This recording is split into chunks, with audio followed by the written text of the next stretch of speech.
now not the Australian ambassador to the United Kingdom in London, but our CIA sends an investigative lead over to the FBI. And they informed the FBI of U.S. presidential candidate Hillary Clinton's approval of a plan concerning U.S. presidential candidate Donald Trump and Russian hackers hampering U.S. elections as a means of distracting the public from her use of a private mail service. How many agents were assigned to investigate that?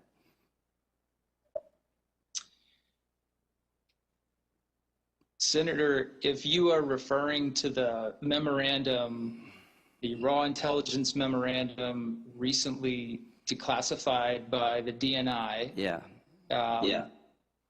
I have read that memorandum, and I don't understand it to be a request for investigative activity. I'm not aware that any agents were assigned to investigate the information. Wait a minute, time out. You get a memo, an investigative lead is what the CIA calls it, alleging that Hillary Clinton had just signed off on a plan to tie Trump to Russia for political purposes. How many people looked at that? How many agents were assigned to see if it was true or not? Did you know about it? Did you know about it? I was not aware of that memorandum. Wait a minute, time out. You get a CIA memo, investigative lead memo, suggesting that the Democratic candidate for president, Hillary Clinton, is trying to divert attention from her email server problem by casting aspersions against the Trump campaign being connected to Russia, and you didn't know about it. How is that possible? Senator, I'd like to explain to you how that's possible. Who did it go to? Who did it go to? I will. I just want to make sure if he understands who it went to. Who did the memo go to? I read the memo recently, and my understanding it went to Director Comey and was also to the attention of Peter Strzok. That memorandum that you're referring to, as I read it, is in response to an FBI request, oral request, for an update of the sort of information that the Crossfire Hurricane Task Force was reviewing about Russian activity in the campaign. That's from my best recollection. That's what I'm here to tell you that that's not what happened. Is that the CIA, and we've got the documents, sent to the FBI information suggesting that Hillary Clinton had approved of a plan to link Donald Trump to Russia for political purposes, and it went to Peter Strzok. Do you believe Peter Strzok was fair-minded when it came to the Trump campaign? Senator, my experience is working with Peter Strzok. Yes, I believe he was fair in the decisions that he made and the work that he did. So do you object to Mueller relieving him from the investigation because of the emails show that he hated Trump's guts? My recollection, sir, is that we removed Peter from that team because of the ongoing investigation. Did you remove him, or did Mueller remove him? We had conversations on the evening that I was first shown the text messages between Mr. Strzok and Ms. Page, and we made the decision to remove him, and we reached out to Director Mueller's team, and they agreed with that. That's my recollection. So you believe that Peter Strzok was on the up and up. Was it ever suggested to you by Mr. Precept that Mr. Strzok should not be involved in this investigation because of his relationship with Lisa Page? Senator, I remember discussing with both Mr. Precept and Mr. Steinbach. So here's probably here are the facts. Precept suggests that Strzok not be involved. You overrode him. And here's what we know about Strzok and Page. Page, March 3rd, 2016. God, Trump is a loathsome human. Oh my God, Strzok, Trump's an idiot. He's awful. Strzok, God, Hillary should win 100 million to nothing. August 2016, Page, he's not ever going to become president, right? Strzok, no, he won't. We'll stop it. So is it your testimony under oath that you think Peter Strzok had no biases against Trump? Senator, it is my testimony under oath that the work that I saw Peter Strzok do on the Crossfire case and on other cases Why didn't he tell you? indicate any. Go ahead. Senator, I'm having a hard time finishing an answer. I don't know Please, if it's please finish. connection or what. But. Please finish. So I was simply stating that the work that I saw Peter do on this case and other cases, from that work and the decisions he made, I did not see any indications of political bias. How do you explain to the American people that when the FBI received a memo from the CIA alleging that Hillary Clinton had signed off on a plan concerning U.S. Presidential Donald Trump and Russia hackers hampering U.S. elections as a means of distracting the public from our use of a private mail service, that you did nothing? Should Peter Strzok have told you about this? I can't explain to you, Senator, what Peter Strzok or Director Comey thought about that memo at that time. Should you have been notified? What I can say, Senator, wait a minute. is No, that, wait a minute. I No, mean, no, please. I want to get into this. Everybody is saying that you had the right to open up an investigation against Trump based on the U.S. ambassador, the Australian ambassador to the United Kingdom who heard a conversation in a bar. What you're telling this committee, when the CIA informs the FBI about a plan signed off by Hillary Clinton to link Trump to Russia, nothing was done. Is that what you're saying? There was no investigation of that allegation at all?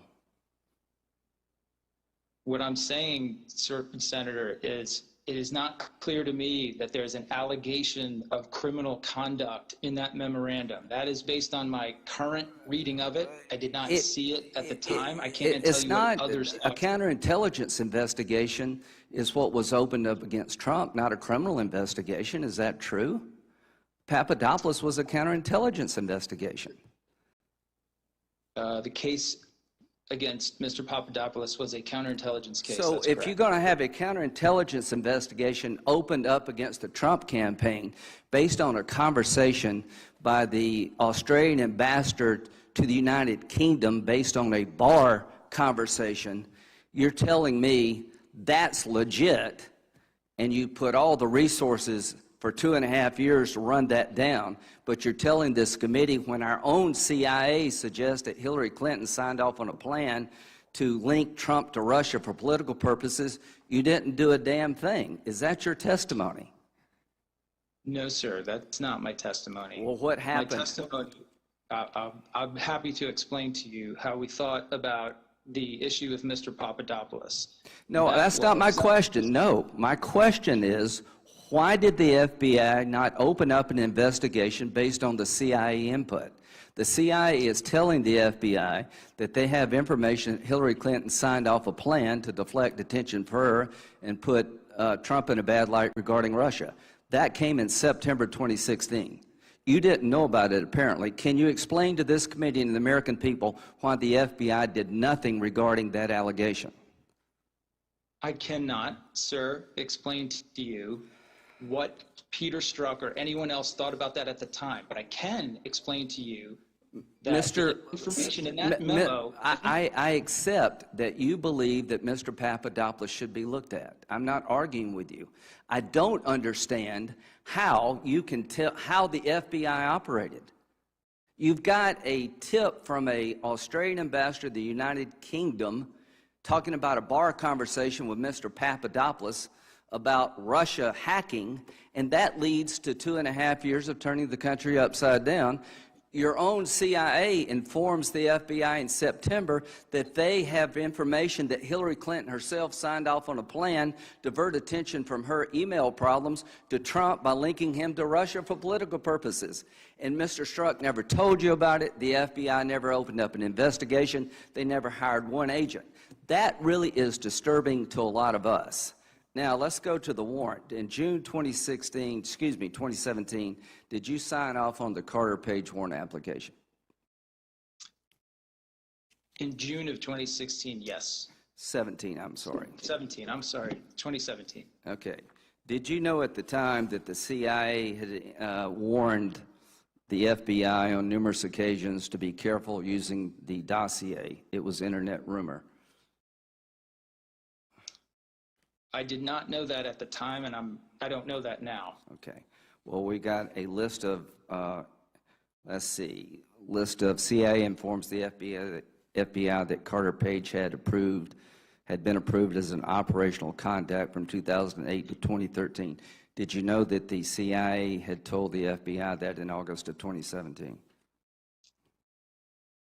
No, sir. The reason that's important, that would explain why Mr. Page was actually talking to people he claimed to be talking with. Did you know, did you have a conversation with Mr. Orr about the reliability of Christopher Steele? I had a conversation in October of 2016 with Mr. Orr about his interactions with Mr. Steele. Did he tell you should be concerned and be careful? I don't remember him saying I should be concerned or be careful now. In the fall of 2016, this is his testimony to the committee. You put Mr. McCabe on notice. Hey, you need to watch this. You need to verify. I certainly gave him the same caveats, and the caveats were that Steele hated Trump. Yes, your concerns. Yes. What did he say when you told him that you were concerned about you need to be careful, for lack of a better term? I think he understood because he also worked on Russia criminal matters. So we have Mr. Orr under oath saying that expressed concerns to you, Strzok, and others about the reliability of Mr. Steele. You don't remember that? Senator, I don't remember the specifics of our conversation. However, we were engaged in trying to determine and verify the statements in Mr. Steele's reporting at that time. So Okay. we were certainly concerned about those things. Were you aware of the subsource interview in January and March to the FBI? I was aware that an individual who our team thought of as one of the primary subsources had been identified and that they were interviewing. Did they tell you about the substance of those interviews? Not in detail. So you didn't know that in January the subsource tells the FBI he had no idea where some of the language attributed to him came from. His contacts never mentioned some of the information attributed to them. He said he did not know the origins of other information that was supposedly from his contacts. He did not recall other information attributed to him or his contacts. Still used incorrect source characterizations for the primary subsource's contacts. That in March he said he never expected Steele to put his statements in reports or present them as facts. The statements were word of mouth and hearsay, conversations had with friends over beers, or statements made in jest that should be taken with a grain of salt. Was any of that ever communicated to you? No, sir, not that I can recall. If you knew then what you know now, would you have signed the warrant application in June of 2017 against Carter Page? No, sir. Okay. Finally, who is responsible for ruining Mr. Carter Page's life? If it's not you, if it's not Rosenstein, if it's not Comey, if it's not Sally Yates, who's responsible for putting together the information provided to the FISA court that was completely devoid of the truth, lacking material facts, completely represented what Mr. Page did and how he did it? Who should we look to for that responsibility? Well, sir, I don't agree with the way that you've characterized the That's entirety what the court of said. I think, as the IG pointed out in the conclusions of their report, Who's responsible, Mr. McCabe? everyone who had, every person who Everybody's played a role responsible, but in- nobody's responsible? Sir, it would help if you'd allow me to finish my answer. I think it might be easier to understand. Okay, the question I is think who's we all responsible? And I think that we are all responsible for the work that went into that FISA. I am certainly responsible as a person in a leadership position with oversight over these matters. I accept that responsibility fully. Did you but I mislead cannot the FISA court? I signed a package that included numerous factual errors or failed to include information that should have been brought to the court. And what should be done? What should be done to you and others? Well, Senator, I think we are doing that with this process. I think our efforts should be focused on figuring out how these errors took place and ensuring that they don't happen again. That starts with those who committed the problem being held accountable. Senator Feinstein.